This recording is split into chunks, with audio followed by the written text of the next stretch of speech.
Zero diver. You know what? Can we skip this? NDAF. Perfect. Howdy, howdy. This is Mark Wheaton, and welcome to another episode of NDAF, a space in which neurodivergent folks and their friends can talk about all things spectrumy in any messy direction they want. With me, as always, is my silent, never-speaking producer and engineer, Ken Plume. This week, we're very, very excited to be speaking with Dr. Damien Williams, Assistant Professor of Philosophy and Data Science at the University of North Carolina at Charlotte. Professor Williams researches, and I want to get this right, so quote, how technologies such as algorithms, machine intelligence, and biotechnologies are impacted by the values, knowledge systems, philosophical explorations, social structures, and even religious beliefs of human beings. He is especially concerned with how the knowledge and experience of marginalized people affect the technosocial structures of human societies. And that is like literally what we're about to talk about. So without further ado, here's Professor Williams. So where are you from? I know so much about like what you're thinking about right now, but so little about before. So I'm from kind of all over the place. I was born and raised in DC. I moved to Atlanta. I lived in Atlanta for 20 some odd years. That's where Ken and I met, actually. And then I got my PhD in Virginia, and then now at the University of North Carolina at Charlotte. So yeah, kind of all over the place, up and down the East Coast anyways. But also, speaking of which, your degrees and your interests are kind of all over the place too. What's your PhD? But also, could you talk a little about your other degrees across the spectrum of that? Yeah. So my PhD is in science, technology, and society, which is in itself heavily interdisciplinary. It deals with science, technology, engineering, math, but it also deals with history, sociology, philosophy. The STS department at Virginia Tech was actually started by the then chair of the philosophy department at one point, because he was focusing a lot on a lot of the work that was being done in philosophy of technology, and wanted to really kind of have a home for that work and the kind of social and political implications of that work to be like really fleshed out in a way that wasn't going to be able to be done just in a philosophy of technology perspective. Like, philosophy of technology is fantastic. It digs down on these ideas in a really kind of important way, but it also doesn't have the disciplinary training of history and sociology and engineering education, right? So all of those elements have to be brought to bear in order for science and technology studies or science, technology, and society. The STS acronym kind of stands for a couple of things, depending on who you ask. But in order for that discipline to work, you need all of those other disciplines to be working together. So that's what I got my PhD in. Before that, I did my master's degree in philosophy and religious studies at Georgia State University, focusing in on things like religious theory and practice, ritual theory, ethics, epistemology, which is the study of knowledge, and thinking about the ways that how we build knowledge is deeply dependent on the kind of values and beliefs that we hold, and what we count as like a valid source of knowledge in many ways depends on kind of pre-existing values and beliefs that we will then say, yeah, no, that thing, that seems to agree with the things that I already believe. And it's hard to challenge that, but it's also necessary to challenge those things. One of the things that kind of overlaps all of that is when I talk about how AI and AI type technology really does have religious beliefs kind of embedded within it, and always has, since the very beginning of people thinking about like machine minds as a concept. There's been these religious elements in there. But when you say that to people in the 21st century, a lot of people get kind of weirded out by that idea. It's like, oh, you mean they're all in a cult? You mean they all have these kind of end of the world ideas? And I'm like, some of them do, but that's not the only thing I mean, right? It's also about, there's this kind of way of thinking about what it means to be in the world and what it means to be a mind that has all of these older religious ritualized elements to it. And so all of those things, the philosophy, the religious studies, the technology, they all kind of come together for me in those ways that I try to get people to think about what we're doing and what we are experiencing in tech these days. How did you, because this feels like I'm only just a person in California. I've only heard about kind of the philosophy of science and kind of the history of how scientists make decisions, how collectives of scientists make decisions. Probably within the last 10 years, it wasn't something that I grew up learning about. How do you make the leap from your master's to your PhD and kind of look at the philosophy of science and why we prioritize this or that in our academic studies? Yeah. So my master's thesis dug down into a lot of philosophy of science to begin with, to like really think about like, how do we build knowledge kind of collectively, socially? How do we frame out these notions of what it means to know something? And again, what counts as a valid thing to know, a valid way of knowing in the world. And so all of that was kind of part of my work, even as I was bringing it to bear in this kind of more religious, ritual-focused, magical context, and thinking about what gets excluded from being a valid candidate for knowledge and why. So that's in my master's. And then after I do my master's, I kind of keep developing down that pathway, thinking about, more about algorithms at that time. We hadn't gotten to like the world of generative AI yet. I was thinking about algorithms and older ideas of artificial intelligence. Machine learning was getting big on the scene at that point. Then I start to think about, what does this mean to bring these kinds of concepts to bear in other kinds of technologies? Where do we see these hallmarks playing out in other kinds of tech? And I do that for a while. I was an adjunct instructor in some places around Atlanta. I did a lot of independent research. When you're an adjunct, you don't get the kind of institutional supports that tenure track professors tend to get, which is a huge problem because adjuncts are also the people that universities tend to depend on more than basically anybody else except for the department level administrators.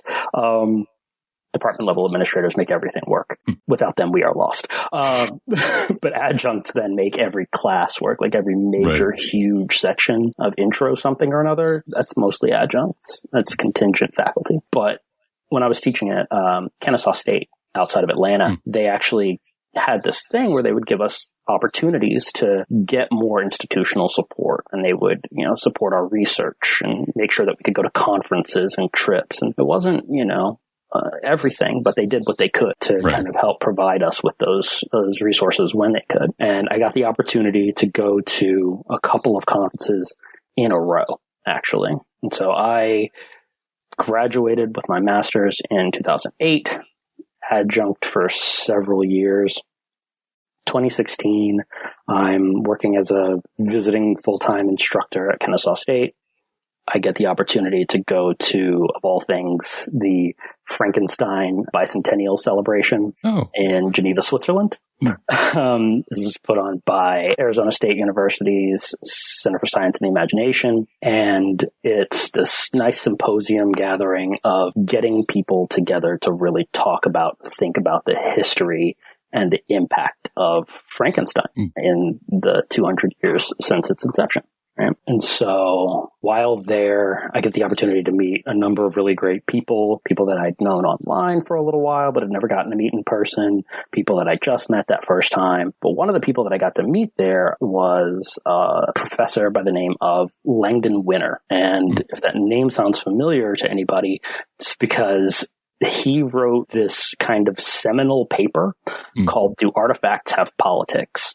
And he looks at the history of various types of technologies and thinking about the kinds of political values that get embedded in those technologies. And his work has been kind of a site of contention for several decades since. But, one of the things that he kind of looks at the bridges in New York City, and Robert Moses's bridges in particular. And Langdon Winner was one of the first people to really dig down on this idea of, hey, are these bridges racist? Are there biased values in these bridges and tunnels? And then to kind of lay out what that would mean and how it would have come to be if it is the case. And I met Dr. Winner at the symposium, and we talked, and I told him about my work, and he said, have you considered doing a PhD in science, technology, and society? And he was one of the people who, in a very real way, founded that discipline. Right.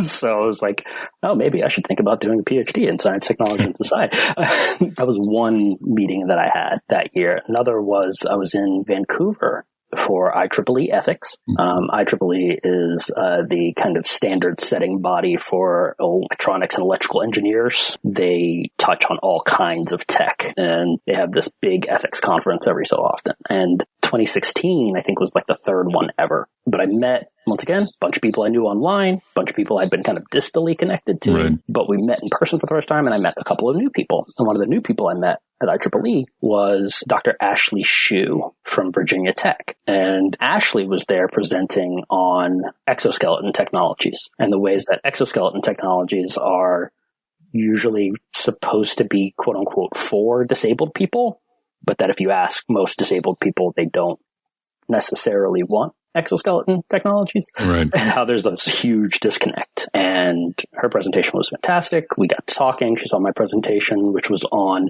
the ways that really weird human values show up in AI chatbots. This was right after the Microsoft Zoe incident. Oh, I don't know. What is that? Zoe was what happened after Tay. So if you remember Tay was the chatbot that Microsoft made and then kind of unleashed on Twitter. And within about 24 to 36 hours, it became this massively bigoted, racist, like thing that was just spewing horrifying nonsense, which most AI researchers and especially philosophers of AI looked at and said, well, yeah, you let it loose on Twitter. Right. Like you opened this thing on Twitter with no guardrails and no like guiding motivation principles. And you just let it learn from anyone it encountered on Twitter. You know who some of the most motivated people on Twitter were, especially in the mid 2010s and 2010s? Trolls. Right. Like, they were the ones who were going to take the time to make it as bad as possible. About a year later, Microsoft comes out with Zoe, which is almost exactly the same thing. They say, but, we fixed some stuff. We're going to try this again. And in less time than happened with Tay, Zoe goes the same direction. And so you get this moment where you're dealing with all of these same kinds of problems. And so I give this presentation on basically what I just said, which was like, look, this is not a surprise. It's not a surprise that these chatbots went this direction. They were trained and, managed and designed in such a way that human values were going to make their way in. And they were then exposed to a lot of terrible human values. So why act shocked when they start parroting those human values back to the rest of us? Ashley saw this presentation that I gave. We started talking about things, and Ashley said, hey, have you ever considered doing a PhD in science, technology, and society? And that was literally like 1 month after the other. These were two people who had, I'd never met, who had never learned of my work prior to these moments, and both of them pointed me in this exact same direction. And I started to look into it and started to think about it, and I realized that STS as a discipline is all the things that I had already been doing. It was all the interdisciplinary work, all of the considerations of society and philosophy and history and technology and science that I had already been kind of putting together on my own, but had this wealth of community and resources and history behind it. With all of these people who had been exploring these problems for a couple of, several decades at that point. And so I started to really consider that. And then in November of that year, there was a big kind of multi-interdisciplinary conference, a couple of different groups, the Society for the History of Technology, the History and Philosophy of Science, and a couple of others all came together in Atlanta. And Ashley Shue was there with Joe Pitt, who had been the first inaugural director of STS at Virginia Tech. And they both were like, hey, we're going out to dinner. Do you want to come hang out? It'd be really great to see you. We're all in town. I was like, yeah, that sounds great. And what that dinner ended up actually being was a hard sell for me to go to Virginia Tech and get my PhD in science, technology, and society.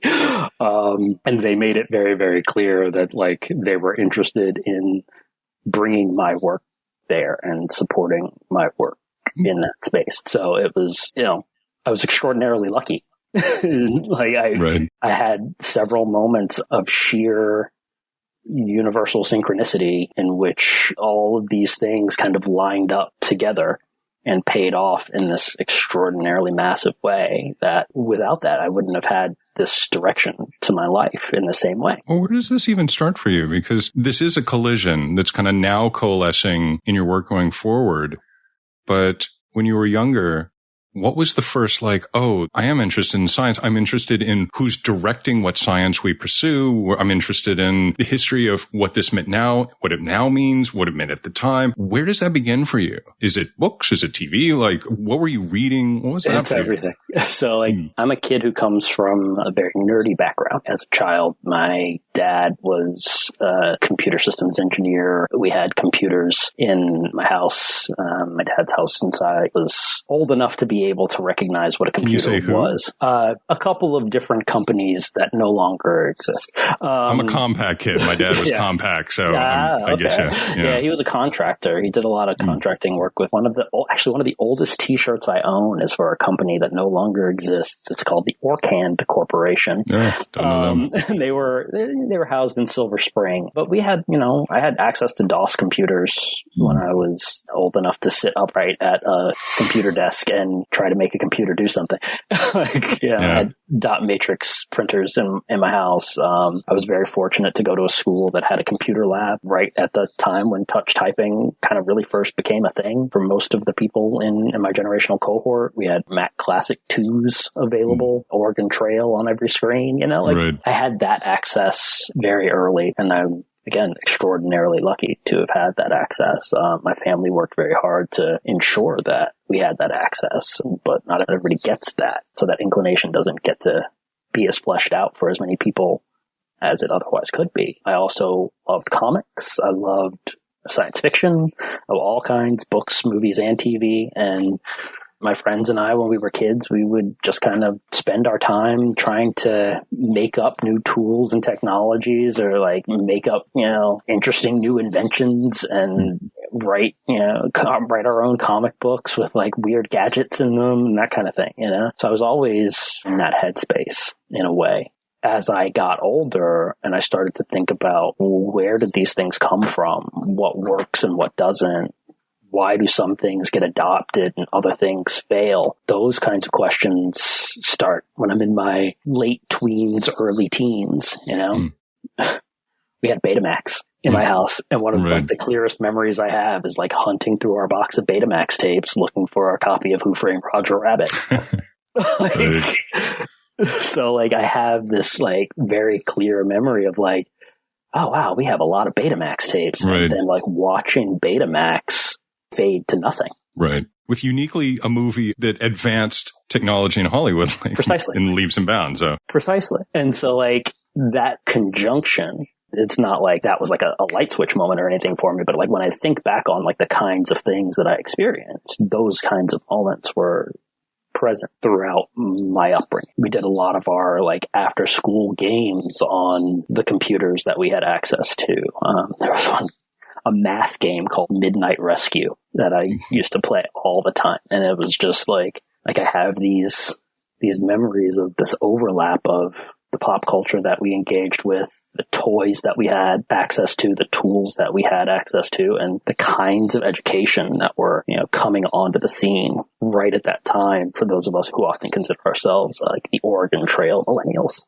Well, what was kind of the first time you ever saw artificial intelligence or kind of artificial consciousness or any of that represented in science fiction or comics, where you were just kind of okay, that's more intriguing than the kind of rampaging robot stuff that kind of dominated? It took a while before I saw ones that I felt made real interesting sense to me, because so much of the early days of, especially in the late mid 20th century on, representations were HAL 9000, Terminator, and War Games. But War Games was honestly one of the ones that made it click for me. And then I was able to, as I got older, put into context, even in Terminator, the question of Skynet is always, well, okay, so Skynet attacked a lot of people, but it's a missile defense system. Right. You gave autonomous decision-making capability and learning capability and a semblance of consciousness to a warfighting engine. Right. how do you think it's going to interpret the world? Like, what do you think is going to happen here? Right. And so, like, those were the questions that I started to really dig down on over time is like, we tell a lot of stories to ourselves about like, oh, AI is going to take over the world. It's going to try to eradicate all human life. It's going to make, people into slaves. And I'm like, yeah, that's kind of on us though. Like that's humans that tell it to do that, or humans that model that. Even in today's regime of generative AI and people worried about, theft of intellectual property, people worried about the way that we have these things foisted on us without our consent, right? Like the behavior of generative AI systems is a replication of the behavior of the values of the people that made these systems. Yeah, I remember when it first started, I remember the early, I guess this is 8 years ago, when I started reading articles about how banks were shocked that their loans, after playing on engineering, were just as racist as the previous 30 years. The policing with like kind of the broken window stuff, like, no, we're going to do it with AI to like designate high crime spots. And it's the same stuff because people hadn't considered that the data sets being used to train these like super AI for police force, for the banks, even that AI judge that was out for a bit. It was like, no, these are being trained by horrific data sets. Yes. So it's a mirror. It's not a consciousness. Right. Yeah. Shannon Valor, actually, she's the philosopher of technology. She works at the University of Edinburgh in Scotland. And her most recent book is called The AI Mirror because it does, like, it reflects these things back at us. And it's like, the point of this and the way that I also think about it is like, it's a funhouse mirror because it doesn't just straight up reflect back. It also distorts. Yeah. It enhances some things and skews some other things, but everything that it shows us is always stuff that was already present. It's through this kind of refracted, reflective space of machines trying to interpret human values. And there's no one-to-one translation between human values and machine operations. Those are different ranges and realms of things. And so what we get back is going to be us, but not us. It's going to be our values, but skewed, enhanced, exacerbated. Right. That's a great word for it. Exacerbated. Yeah. But there has to be, with something like that, somewhere in your mind, the positive version, the positive outcome of this, because it is fascinating. It is interesting. I have a friend who's now like really close with their AI assistant. And I'm just like, you see it with like kind of therapy. You see it with that kind of, and I'm like, so there are these, and a doctor who will use the algorithm to like individualize a cancer treatment. And I see these little things that kind of come up and I'm like, okay, where do you see for yourself? Because you have light years more information about it than I do. Where do you see those glimmers of, okay, if we can direct in that direction, this will be the great usage of this? There's a lot of work that is being done on things like, one, recognizing the values, the biases, the perspectives that tend to get put into these systems. And then two, deconstructing those. And then three, building different values in, right? Like that's got to be the kind of process, because if we just try to paper over what's already there, it's not going to fix it. It's just going to kind of maybe mitigate it.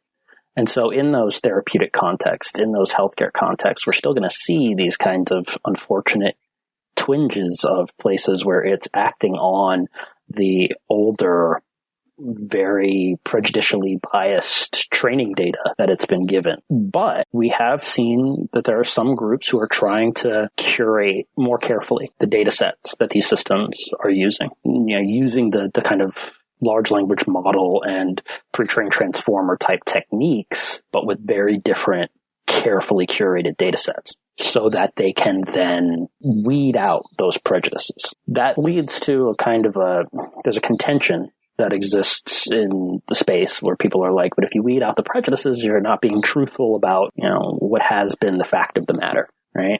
It has been the case that certain types of outcomes in healthcare decisions or policing decisions have been a particular kind of way, that certain types of people have been arrested for certain crimes more often. Like that's a true fact. And it is. But those facts are not true absent context. They're not true just because, right? Like there are reasons that certain types of people get arrested for certain crimes, that certain people have worse healthcare outcomes for certain conditions, that you don't have as many female CEOs or presidents for these systems to learn about and correlate the values of and then reproduce in their outputs. Those things are all true, but there are social, political reasons for their truth. And if we want these systems to actually let us do stuff in the world that we can maybe make changes about these things, we have to address that first.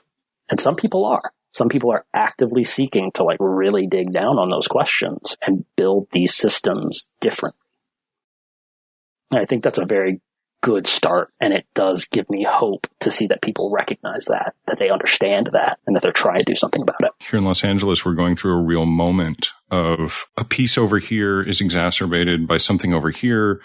And people not understanding the geography of the city are like, oh, this incident that happened downtown is related to the thing that's happening in Boyle Heights, is related to this thing that's happening in Compton. And it's all pushed together while raids are going on at Santa Fe Springs and Whittier. And it's being totally smashed together without context successfully. Yes. Very, very successfully. Yeah. And quickly and efficiently and with a very specific outcome in mind. Yeah. And I don't know what the effect is going to be if somebody was like, you know what? We could model out 100 different versions of making something work like this in other cities and other situations if we just have the right technology to do it. And we can do this even better. Yeah. We don't have one day of burning Waymos. We have 6. Right. And we have looting because of a mobilization of police, but we can say they're protesters. Right. And just push this thing together and really move society and really talk to people. Yeah. How do you stop something happening that quickly? That is the problem of this. And this is one of the things that I have talked about a lot more recently is if you have a goal of generating disinformation, misinformation, and a diminished trust in a shared vision of reality, if that's your goal, then generative AI can really, really help you with that.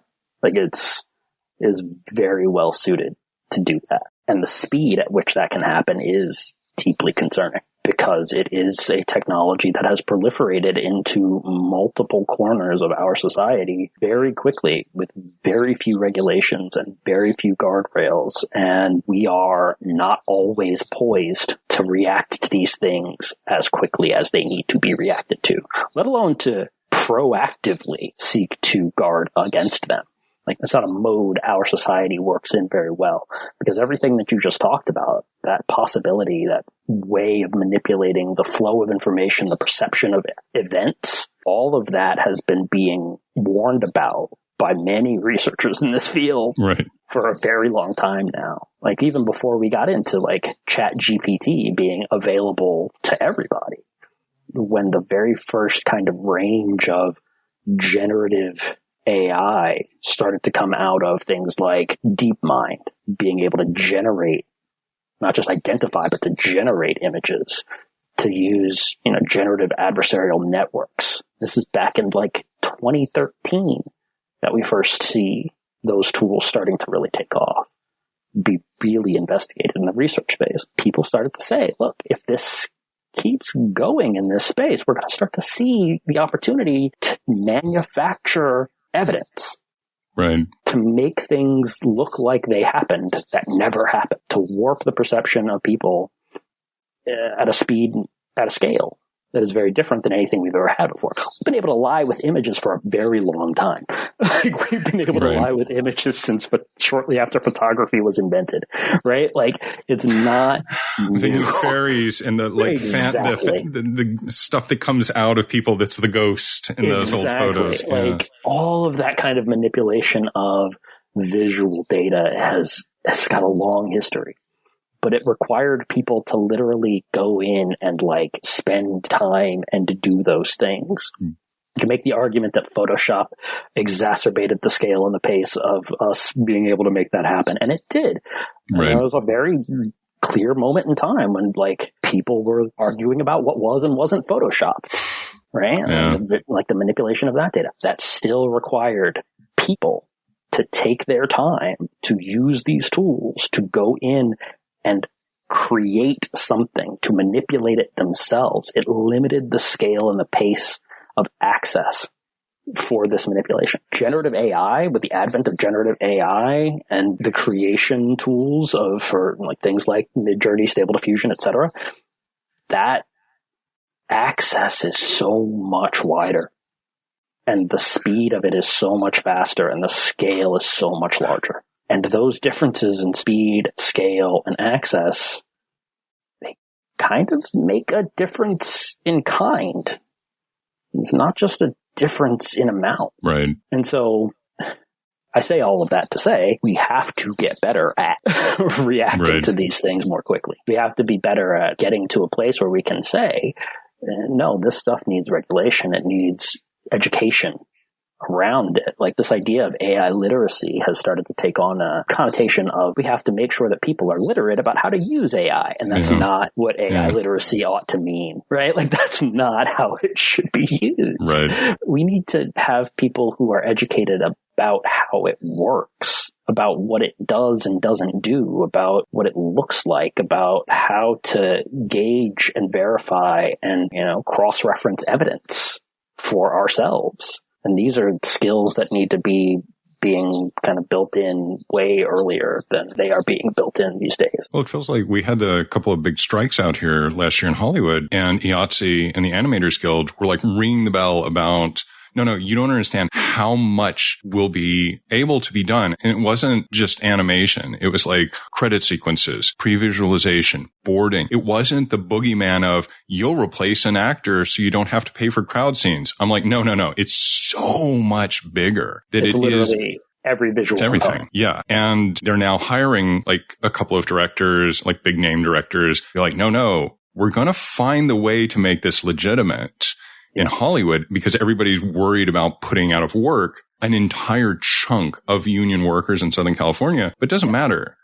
It's going to save a fortune to people who want to make a fortune. Right. Is it too late to do anything about how AI is about to take over? Because I watch TV now and I'm like, oh, that opening credit sequence is AI, and they're using a photograph, but you couldn't do these angles right. You can't do the light. This is all aided, if not completely. Is there any way those jobs are going to stick around, or is it kind of over? I mean, is it too late? I don't think anything is inevitable, and I don't think anything is irreversible. The thing in all of this is the will and the incentives. Like, at a certain point, the incentivization has to be shifted in order for these tools not to be so widely proliferated and just defaulted to. And that kind of incentive structure doesn't change easily, but it can change. One of the things that's being done, and that's, still making its way through everything, multiple different lawsuits are still underway right now against AI image generating technologies and their parent companies. The one that just came down from Disney and Universal is huge. It's massive, and it's gonna distort the copyright landscape for decades, regardless of what way it comes down. But that framework is one of the things that can shift the incentives, right? And so it's about finding those weak points where people can actually deploy some leverage and make some changes. But it's not easy. And I also think that in that process, there does have to be a modeling of a different way forward. Right now, everybody is all in on AI in like this conceptual space. I say, quote unquote, everybody. I mean, people with lots of money who want to spend less of that money are all in on AI in a lot of spaces. But in order to get them to shift how they do it, you have to be able to, like, one, incentivize them otherwise. And that can be through threat of litigation, but it also can be modeling a different path.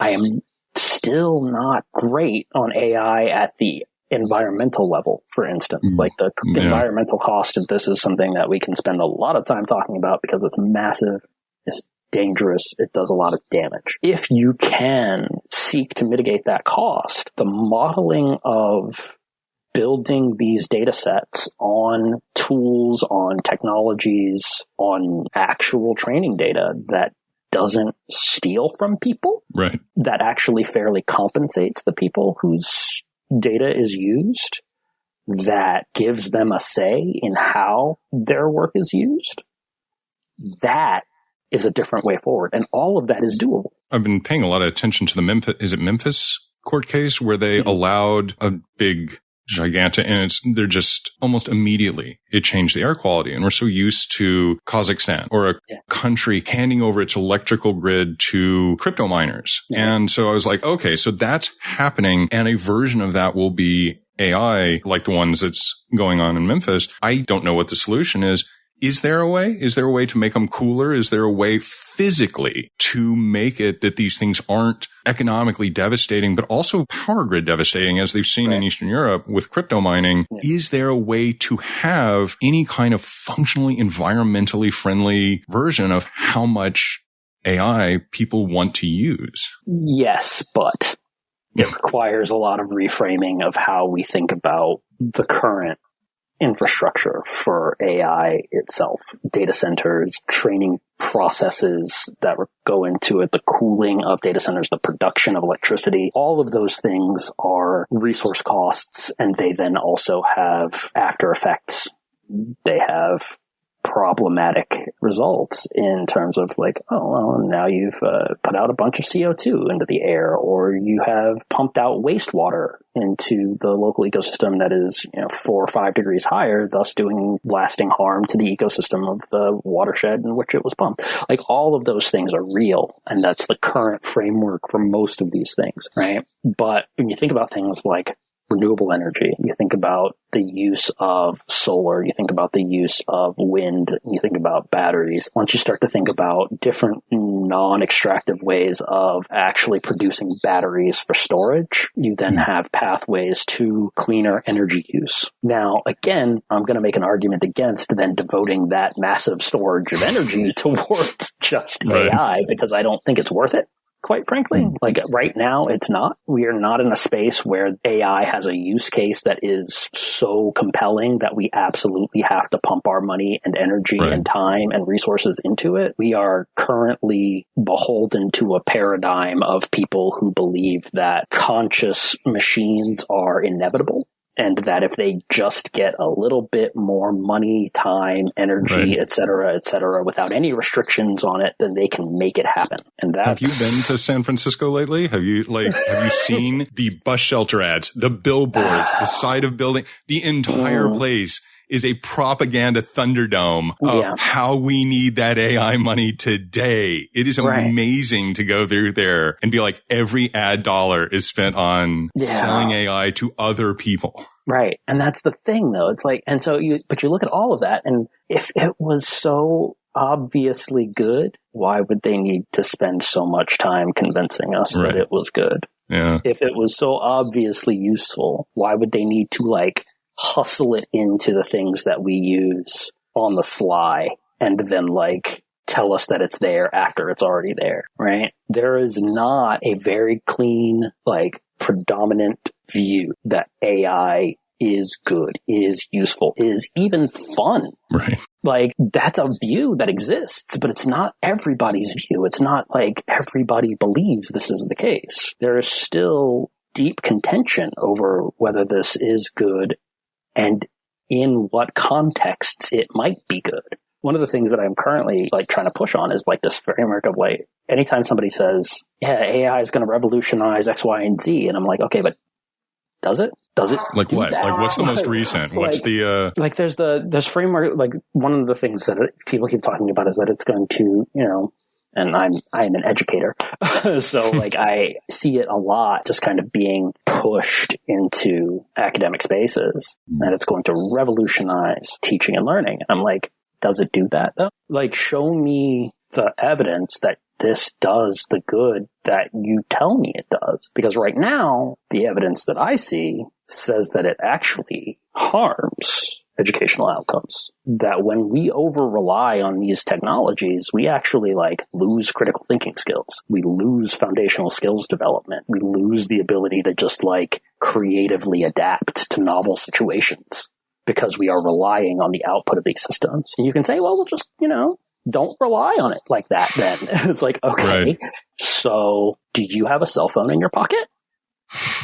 Right. Just don't use your cell phone then. Yeah. just don't use your computer. All of these things have this history of going from novelties to being pushed into society as a predominant kind of social paradigm, this way of looking at the world that has to be true, that is taken for granted, and then being kind of de facto necessities. If you don't have a phone number in this world, in our society, you can't get a job. And a smartphone, there are so many barriers to everything with even smartphones these days, with QR codes and requiring no cash. And the number of cashless coffee shops that I have encountered is just baffling. And more baffling is because they take a huge chunk, like Apple Pay takes a mass, and I'm like, doesn't this cut in? Why would you do this? But I just suppose that's how it goes. But that's this process of normalizing technology. But normalization, it can be this kind of gradual process that happens, right? Like where we start to think about a thing as normal every day. It's part of life now, right? And you think about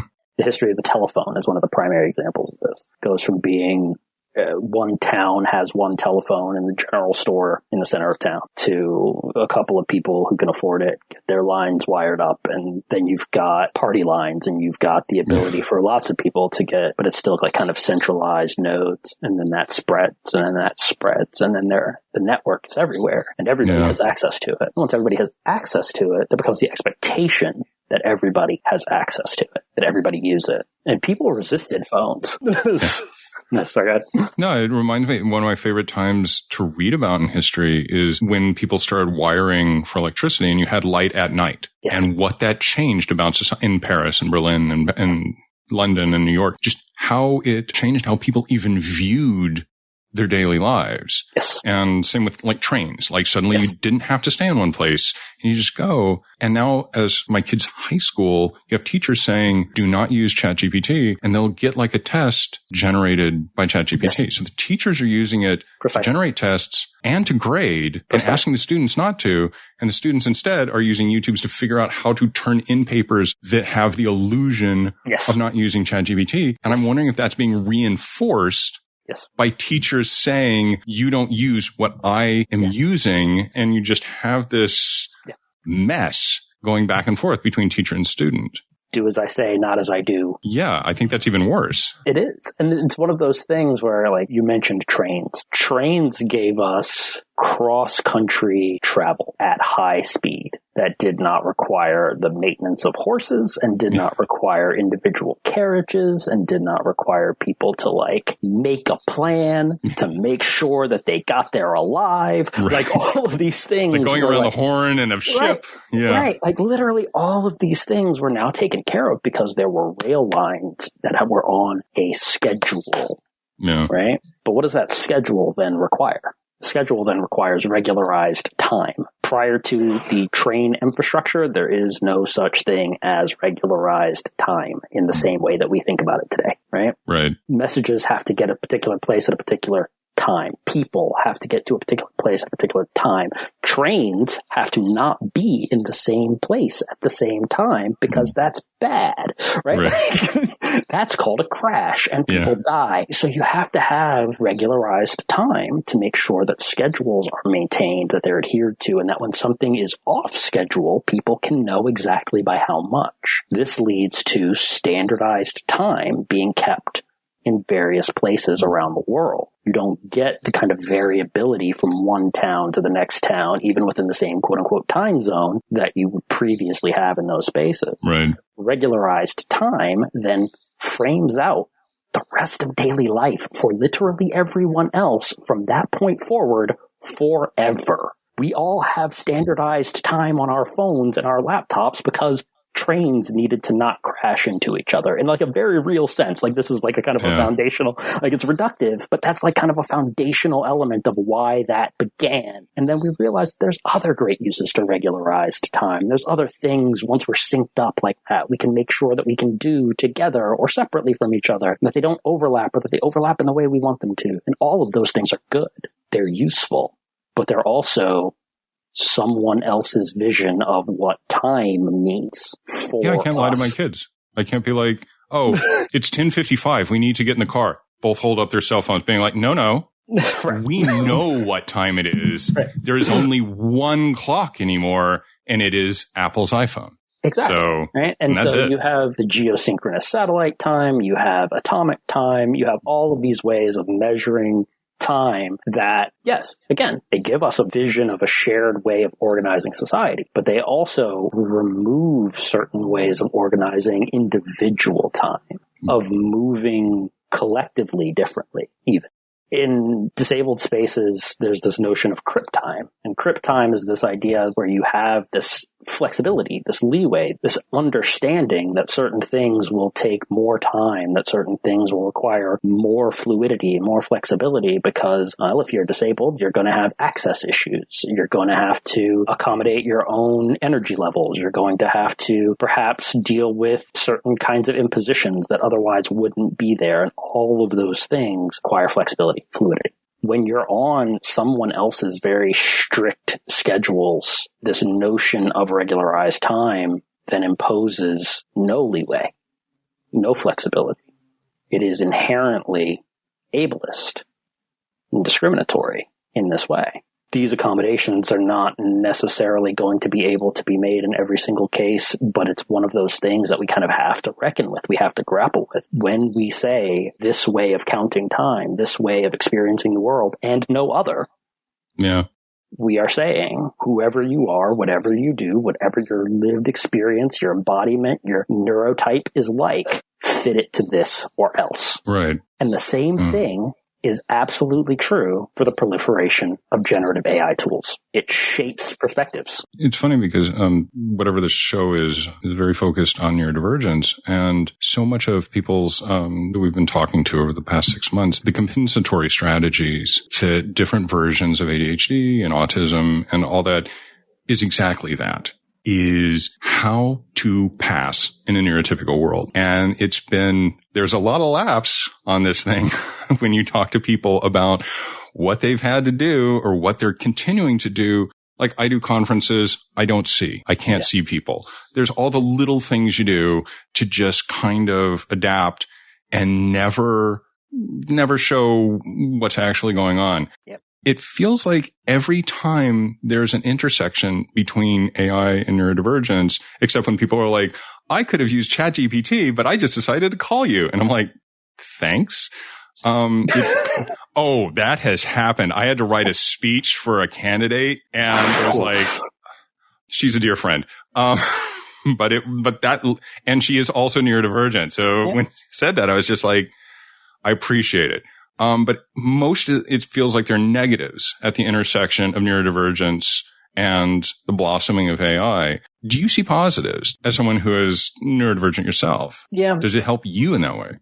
It's one of those things where it's like, if I could get a generative AI system that I knew was trained on my experiences and the experiences of people like me, that wasn't extracted from people without their consent, without their, knowledge, without their say, that didn't replicate the kinds of biases that tend to happen when dealing with neurodivergent people in medicalized settings. I am also, those of you who can't see me, I am a Black man, so I have that layer of things that I have to deal with in medicalized settings as well, especially when it comes to, neurodivergence and other aspects of reporting my lived experience. All of those things are currently replicated in AI that's available for these tools. And I've done a couple of experiments, just looking at things like Gemini, Bard, when it was Bard, Google's generative AI system, and looking at all the ways that it kind of replicates these known bad ways of dealing with people like myself in these settings. And I've seen all of that. And it's one of those things where I'm like, it doesn't have to be like this. Right? You could make these systems different than this. You're never going to get a generative AI system that is seeking to tell you the truth, because that's not how they work. But it can relate to you differently. It can engage with you differently than these systems tend to, because right now there's this tension in them between trying to get you to agree with what it says and also it replicating the data that it's been trained on. So it's trying to replicate what it's been trained on in a way that you will accept.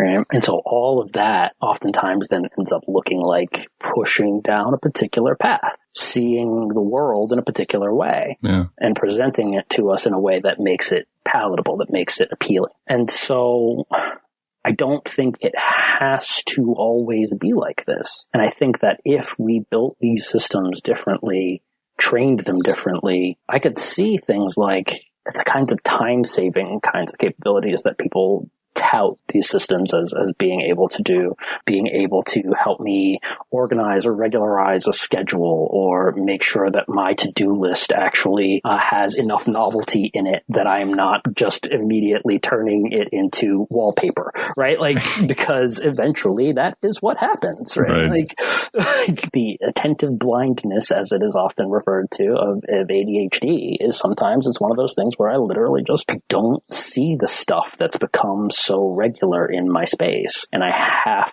to have it presented to me a different way, or I have to look at it differently in order for something to click and for me to be able to like deal with it differently. These systems could be used, if they were built differently, trained differently, could be used in such a way as to help make kinds of engagements that would help manage that would be available to everybody. But I also know that those kinds of tools, those kinds of processes those strategies, I guess I should say, are being developed and worked on by other neurodivergent people right now. And like, I could talk to them.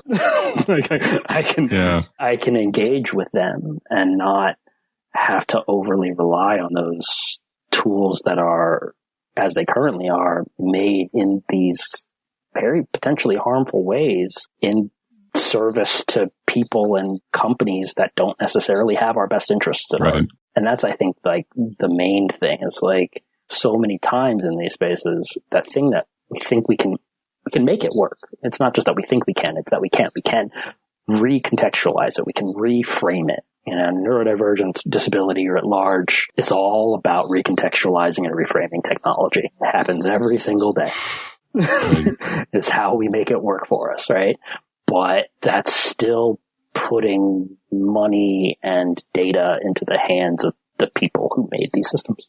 That is still giving over to them authority as to what the ground of our efforts is, because they control, again, that kind of foundational paradigm, that way of thinking about and interpreting the world that we then have to chop up, remix, reframe. We're never going to fully get rid of the things that they built it out of, if that's how we're doing it. So I think that there are ways of doing these things, or could be ways of doing these things, but it will require us to tackle some kind of fundamental foundational truths about what these systems are and what they aren't, what we actually want them for, and how we treat the very real human beings that are always going to kind of be at the core of these systems. Ruel Williams is a researcher in human-computer interaction at Purdue, and they have talked a lot about, like, specifically neurodivergence in AI, generative AI, and non-native English speakers. And this notion, like, one of the things that they said is, like, in a very real way, like, a lot of this feeling like we have to use AI, like AI will let us do these things.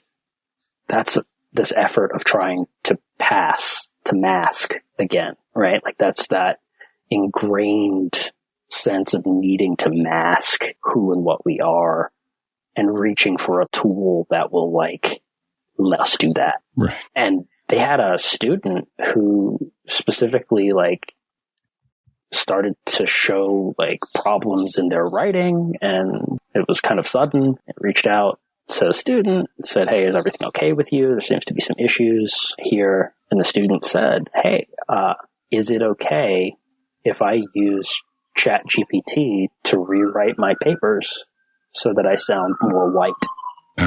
Yeah. And like that constraint, that hall of mirrors. At that point, it's not even just the mirror, it's the hall of mirrors. Like, how am I perceiving the act of being perceived by others? Right. Like all of that is unfortunately built into these systems, right? All of those ways that are like the quote unquote right way to present yourself, the quote unquote, professional way, all of that. And this desire to reach for those things is this unfortunate replication of that internalized bias against our own ways of being in the world. I'll never say that, ADHD is a bed of roses and a picnic in every way, shape, or form. Like, that's just not true. But it is also a very real part of who I am and how I think and what I do and the things that I think are interesting, the things that I think are good, the ways that I can put things together, that I can work with the ideas that I like to work with. It's a part of me. Right. And those systems that tamp that down or that try to smooth those edges and quote unquote correct for that, right now, that's more what they do. And they also instill into other human beings the belief that those aspects of me that are like that are in some way, shape, or form, quote unquote, like AI. Right. And that's infuriating. Yeah.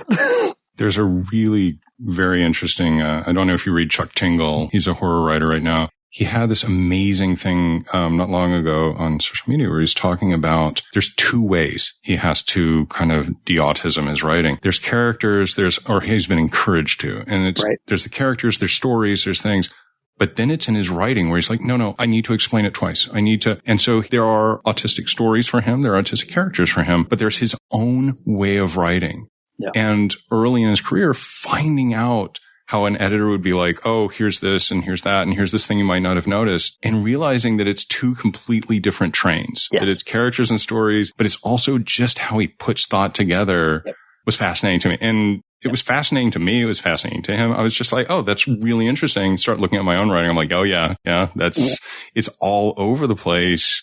And I love it because when I have had to read AI generated or authors who are now using AI to help, and I'm just like, are there 4 chapters missing? Right. What is, like, who reread this? Yeah. Who, this jump from like here to and you're just like, oh, AI generated writing is like ages away from being anything comparable to a writer that I'm actually going to enjoy reading, because there are just these insane gaps where it feels like somebody just got bored and abandoned the text. That's exactly it. And that's one of the weirdest things is like, especially with these systems as it, tends to work today, the longer it goes on, the longer it, generates text in that space, the more of those kinds of leaps and shifts you will find, right? Because it's making correlations between elements that aren't necessarily like quote unquote story pertinent elements or narrative pertinent elements, right? So you're not necessarily following the line of argument of a paper in that same way. Right. It'll do it passively for a while. Yeah. But then it will correlate off of something else that it has laid down and it will shift in its direction. Yeah. And if you're not actually in there checking for those things, correcting for those things, the longer it goes on, the more they will proliferate. Yeah. And so it's wild to read those. It is. And so like, it's one of those things where it's like in a short chunk of text for like a couple of paragraphs, you can get something that is, again, passable. But if you're trying to read like a short story, like a whole short story, or God forbid a book, like that's not going to work out. And I mean, I'm fine with that, but I really wish that people understood, again, like why that is.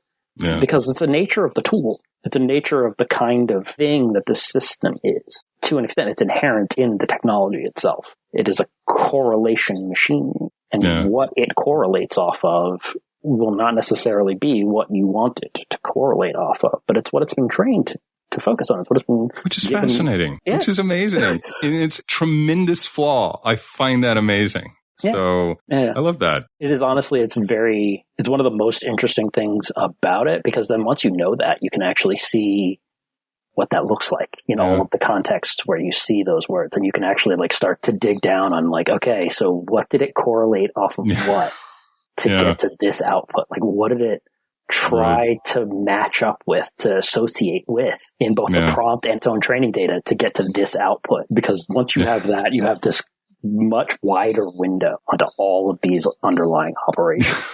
And honestly, that's what I mean when I talk about AI literacy. Like, that's what I want people to be thinking about. Like, recognize that this is how this works, because once you know that, it's really intriguing to think about why is it doing what it's doing? Like, what in here is it doing so differently than how I, as a writer, would have done this? Right. How any other human being might have done it in its different ways.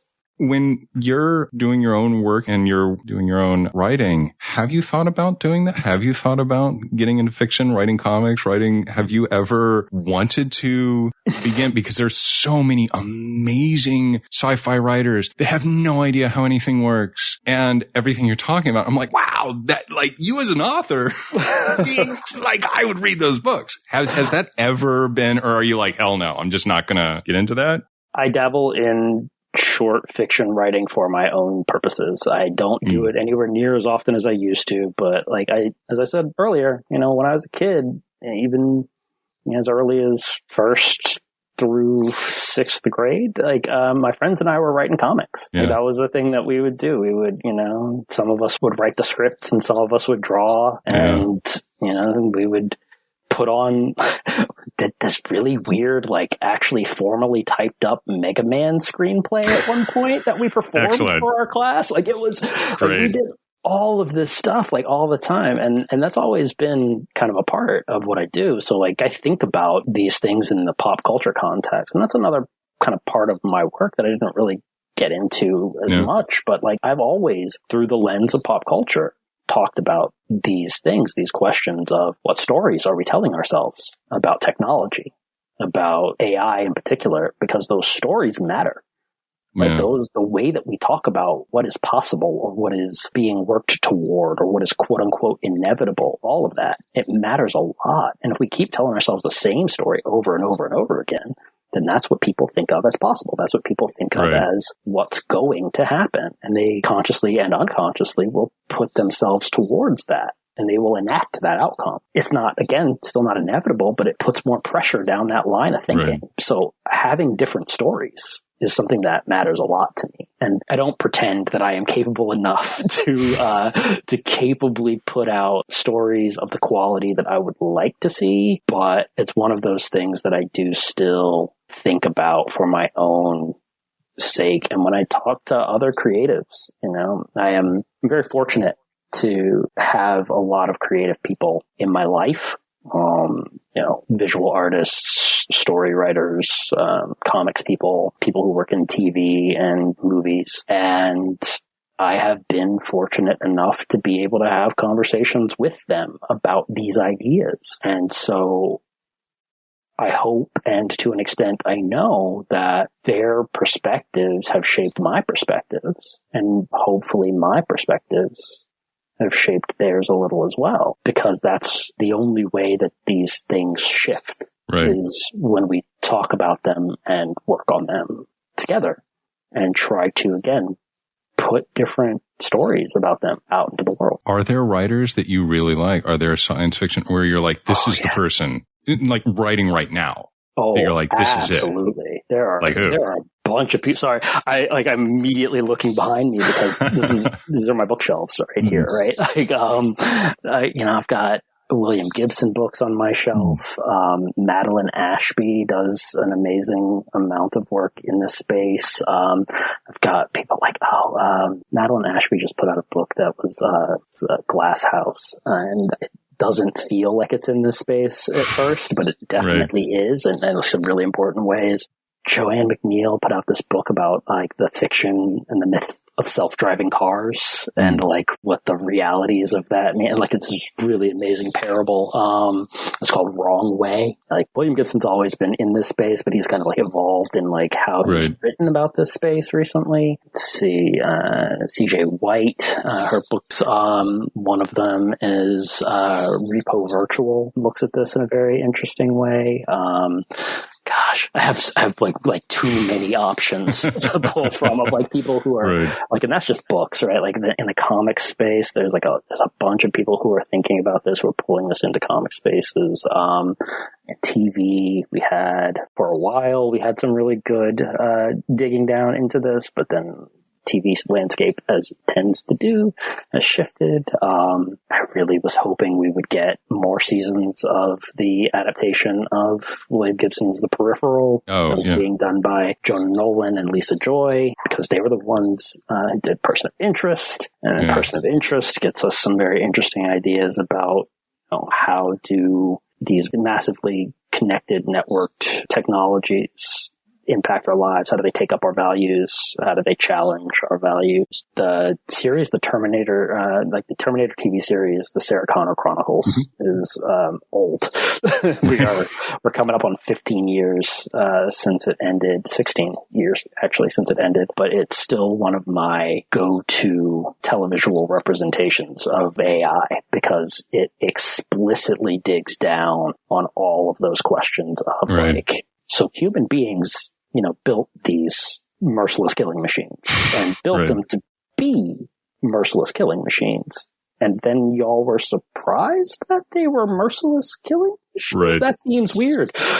And some of that, comes from the Terminators in the series. It's how did you think we were going to turn out? It's funny you said that about Gibson. I remember when Peter Weir was going to do pattern recognition. And I was like, that's a very odd pairing. Yeah. And then you kind of dig into what Peter Weir's been doing with Last Wave, with The Occult, with Cars They Paris, and the human side of his, especially with Master and Commander, where you've got the science with war. And you're like, oh, no, this is the great unmade, William Gibson project. Amazing. It would have been so, because it wouldn't have been just this effects thing. It would really would have been about what some of the advertising stuff was in Minority Report. Yes. All the little touches that you occasionally see. Peter Weir would have been such an incredible filmmaker for that. Seriously, you look at pattern recognition through Zero History and William Gibson's work, and you have this discussion of generative AI and algorithmic bias and algorithmic decision making that is happening literally decades before, a full decade in some cases, before people are even really thinking those words. Pattern the core element of pattern recognition, looking at it from today. I did a reread last year. It's a deep fake noir film series.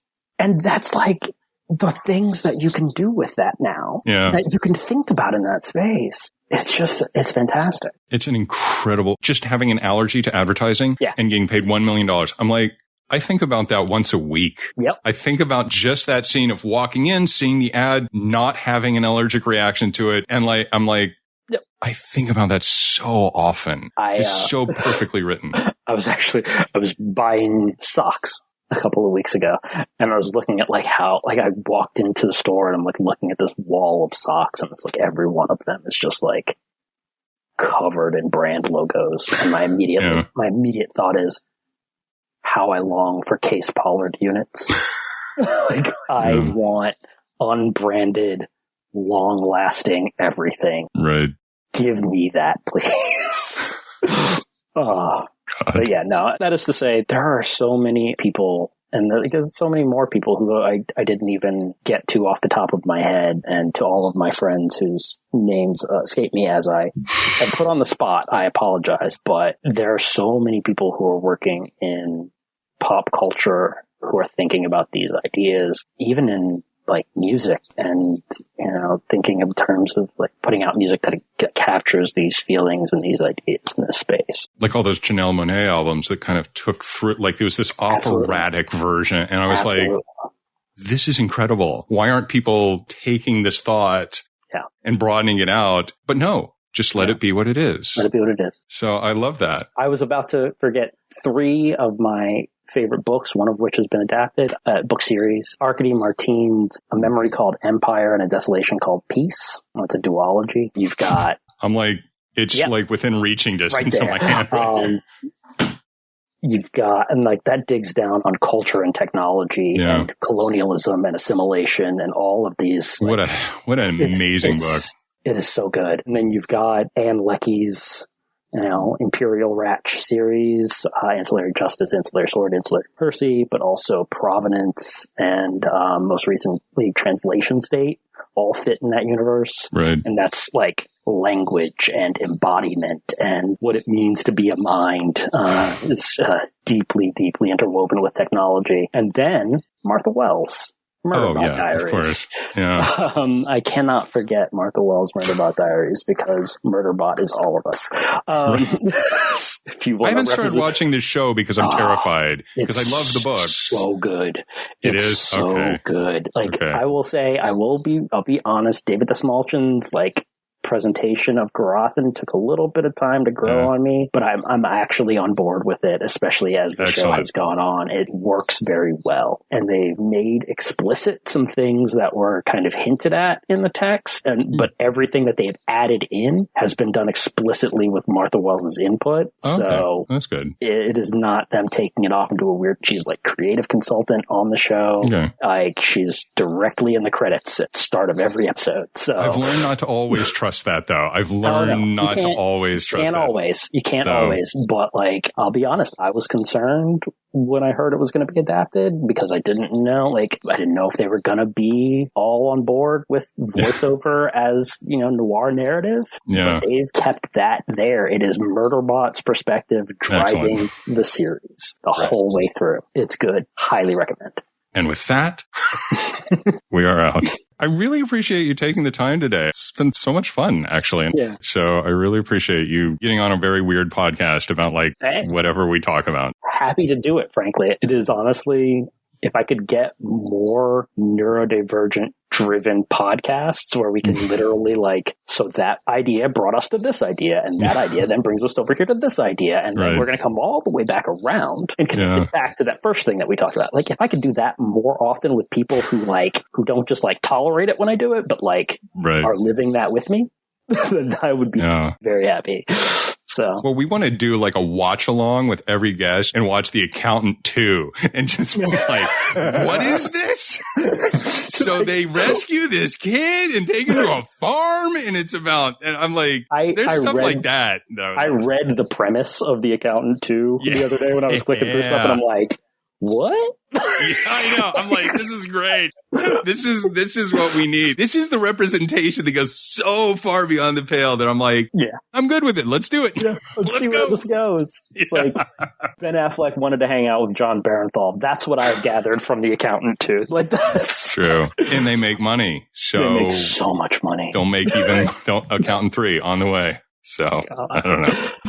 Oh man. And that was Professor Williams. You can find him on Blue Sky at Wolven Damien, WOLVENDAMIEN, all one word, .bsky.social, but access his long-form writing at both A Future Worth Thinking About, no spaces or hyphens, .com, and earlier writing at Technoccult, TECHNOCCULT, no extra O, .net. Murderbot is currently streaming on Apple TV, and I'm going to give it a shot. But take both our words for it, and if you haven't read William Gibson's incredibly prescient 2003 sci-fi novel Pattern Recognition, you should check it out today. Until next time, this has been NDAF. NDAF! NDAF is produced by Ken Plume, and our theme song is by Mike Furman.